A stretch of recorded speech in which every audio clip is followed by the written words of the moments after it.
উচ্ছেদৰ পিছতো খাজানা। বন বিভাগে চলাই আছে আমচাঙত উচ্ছেদ। ৰাজহ বিভাগে লৈ আছে খাজানা। 28 নৱেম্বৰত সংঘটিত হৈছিল উচ্ছেদ অভিযান।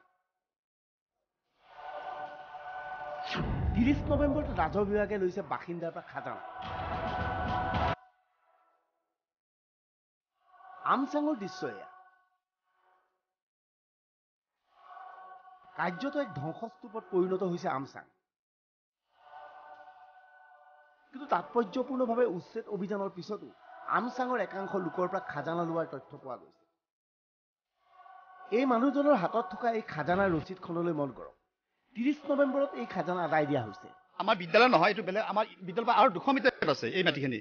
এইটো কাগজ আপোনালোকে হেৰি ক'ব, এইটো মই মুখেৰে ক'লে নহ'ব, ইয়াত প্ৰমাণ কৰিব। আপোনালোকে এইটো চাই ল'ব পাৰে। 30 তাৰিখে এইটো, যোৱা 30 তাৰিখে এইটো খাজনা লৈছে।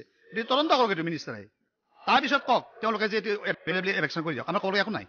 স্বাভাৱিকতে এই ঘটনাই স্পষ্ট কৰিছে যে বন বিভাগ আৰু ৰাজহ বিভাগৰ মাজত কোনো ধৰণৰ যোগাযোগ নাই। ইপিনে অঞ্চলটোৰ ৰাইজে এতিয়াও দাবী কৰে যে যিখন বিদ্যালয়ত উচ্ছেদ কৰা হ'ল সেইখন প্ৰকৃততে ৰাজহ গাঁৱৰ বিদ্যালয় আছিল। আমি আহ্বান জনাইছোঁ প্ৰমীলাৰাণী ব্ৰহ্মক, আপুনি আগতে ফৰেষ্টৰ সীমাটো নিৰ্ধাৰণ কৰি দিয়ক। কাৰণ আমাৰ এই বিদ্যালয়খনৰ কথাটো মই ইতিমধ্যেই আপোনালোকক জনাইছোঁ যে আমাৰ DC মহোদয়ে জানে, মই ফাইল নম্বৰ সহকাৰে কৈ দিছোঁ। যদি এইটো ফৰেষ্টৰ এলেকাই হয় তেতিয়াহ'লে মাটিখিনি ইয়াত আমাৰ ৰেভিনিউ বুলি তেওঁলোকে কিয় আমাক ইয়াতে LIC কেনেকৈ পাছ কৰিছিল বস্তু, এইটো তদন্ত কৰক। কৰাৰ পিছত তেওঁলোকে আমাক এভেকশ্যন আমাক ক'বলৈ একো নাই। কিন্তু মই সেইটো তদন্ত নোহোৱালৈকে বিদ্যালয়ৰ পৰা মই যাব দিব নোৱাৰোঁ। আমাৰ ৰাইজে ইয়াৰ পৰা বিদ্যালয়খন যাব নিদিয়ে। ইপিনে পৰীক্ষা কাষ চাপি অহাৰ সময়তেই এই ছাত্ৰ ছাত্ৰীসকলে ক'ৰ পৰা পৰীক্ষা দিব সেয়া এতিয়াও নিশ্চিতভাৱে ক'ব পৰা নাই। হ'ব কি নহ'ব একো আমি ক'বই নোৱাৰোঁ এতিয়া। মানে পৰীক্ষা ক'ত দিম ক'ত নিদিম একো ভাবিয়ে পোৱা নাই আমি এতিয়া।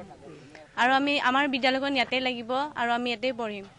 ৰাজ্য চৰকাৰৰ ফালৰ পৰা উচ্ছেদিত এই লোকসকলৰ ক্ষেত্ৰত বিভিন্ন প্ৰতিশ্ৰুতি দিছে যদিও কাৰ্যত অঞ্চলটোৰ ৰাইজে কোনো ধৰণৰ সঁহাৰি লাভ কৰা নাই। কেমেৰা পাৰ্চন ধ্ৰুৱজ্যোতি দাসৰ সৈতে দিব্যজ্যোতি কলিতা, DY 365।